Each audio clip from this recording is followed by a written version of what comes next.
2 weeks ago, Sandy and I were in Haiti. We left on Thursday, came back Sunday about midnight with Jeff White and Allison. And we got a chance to visit 6 different churches, 3 or 4 different schools, and various other stops, few around the coast of Haiti. And one thing that became really abundantly clear is that God needs us there, and He wants us there.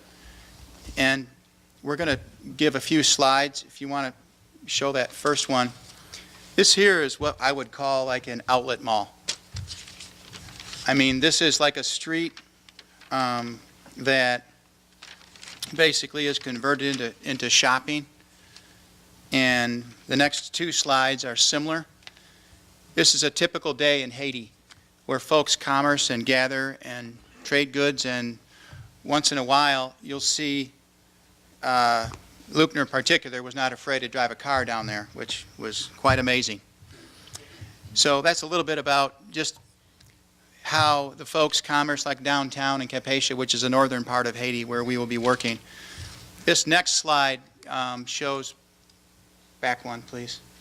Yeah, this next slide shows, we were at a worship service. We visited, like I said, at 6 churches, I think.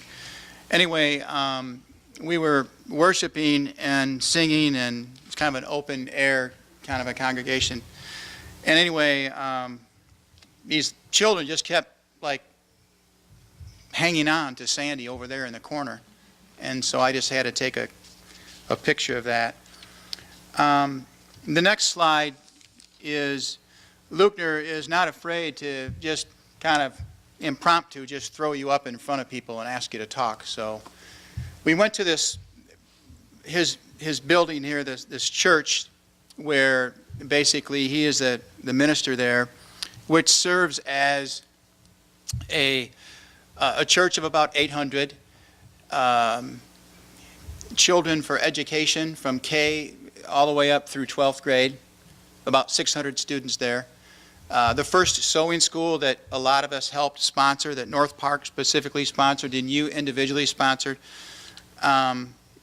40 women started there and 32 graduated at the sewing school. And then also an education, Sandy was informing me, they have adult education at night.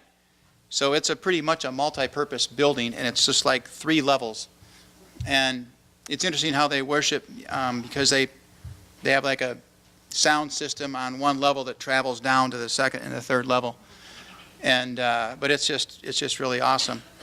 The next slide shows some of the children, the elementary children there at the school.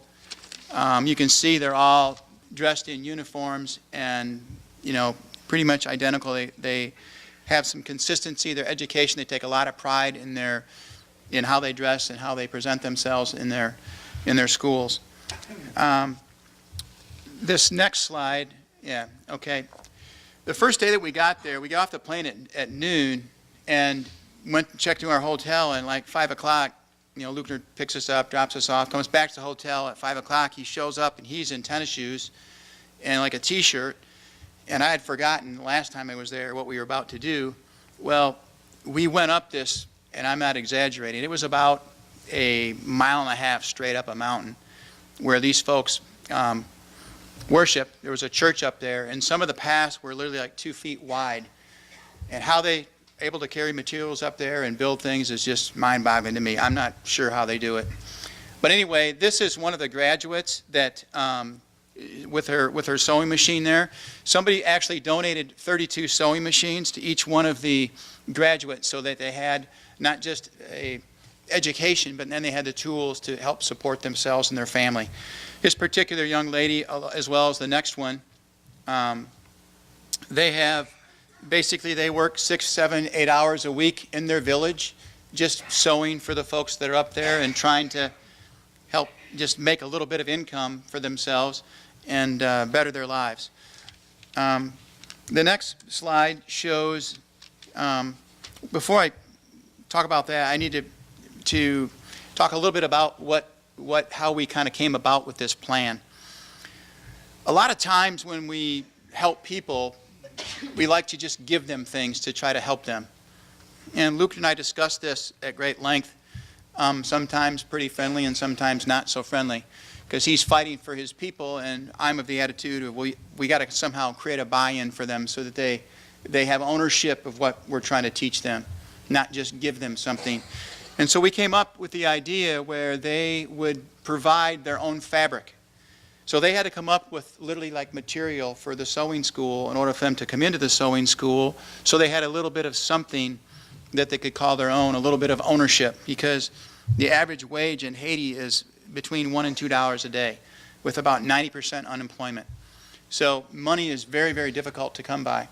So the buy-in was the fabric. And this is the second school that we went to. What happened is, it's just like the gospel. It's interesting how this happened, but this second school is about an hour away from downtown Campeche. And word spread what was happening with this particular school. And so the women at another church asked Luckner if they could also have a school. And so there's about 40 to 50 women at a second school, so now there's two going on at the same time. And Luckner went out on faith, just recognizing that the God that we serve will provide. And so the needs of the teachers now, instead of 2 teachers, we now have salaries for 6. 2 teachers and 1 technician. Because of the humidity, the machines break down quite a bit, and so the technician has to kind of fine-tune them and get them to work properly. And so there's 2 teachers, 1 technician for each school. That's about $600 a month is what that costs. Times 2 is $1,200 a month is what the need is for that. The next slide shows really, you can see the women are kind of huddled on the floor. There's no benches or tables or anything for them to, kind of learn their craft, so to speak. They're just doing the best that they can with what they have.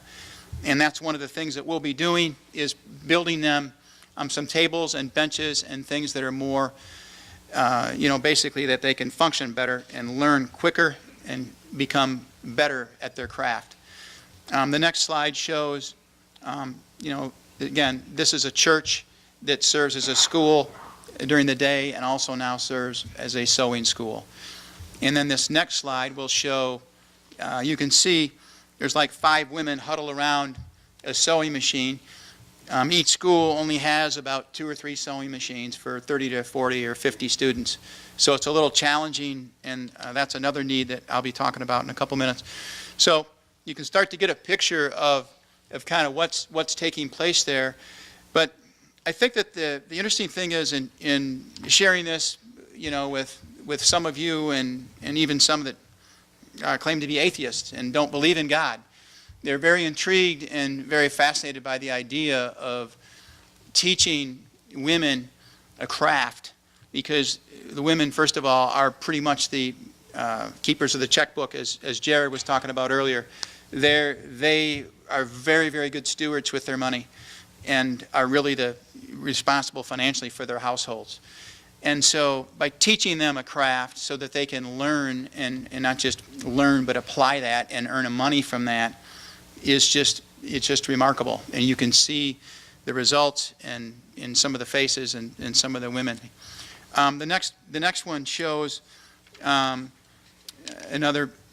Give me the next one too. Yeah, those 2 women there are actually graduates of the school, and they have full-time jobs where they've been making uniforms.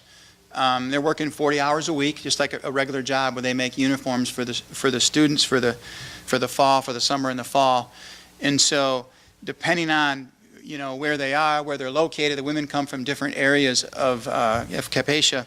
They're able to provide for themselves, and sometimes a full-time position, which is just really amazing. Next, Joe, this is what this is a interesting truss manufacturing that went on here with you can see the engineered trusses with just the trees. That's their roof system, and that's one of the things that we're going to try to do, is try to help them put a couple of roofs up and build them, with lumber that we'll bring from the States, and metal roofs and so on and so forth. The Freeport Church and the North Park Church are going to be working together in June when we go to Haiti. And Freeport Church is going to be responsible for anything that we're doing financially concerning physical projects such as roofing and maybe painting and building some benches and things like that. So they have that part of it, and North Park will be responsible for some of the medical and for some of the food that we're going to be doing. The next slide, this is so interesting to me. I could have stayed there for a day.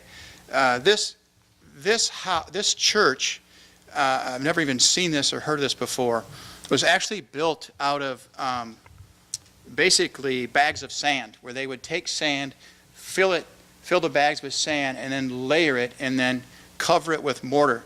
And it's apparently very common in third world countries, especially in Africa and some of those countries, because the building is incredibly cool, because the walls are so thick, the heat does not penetrate, and the building stays cool. And the next, if you can kind of see that kind of shows you the inside of a window, if you will, where the bags of sand are just kind of stuffed in there, and it's just, I found that so interesting. But that was a church that was built that Jeff helped build.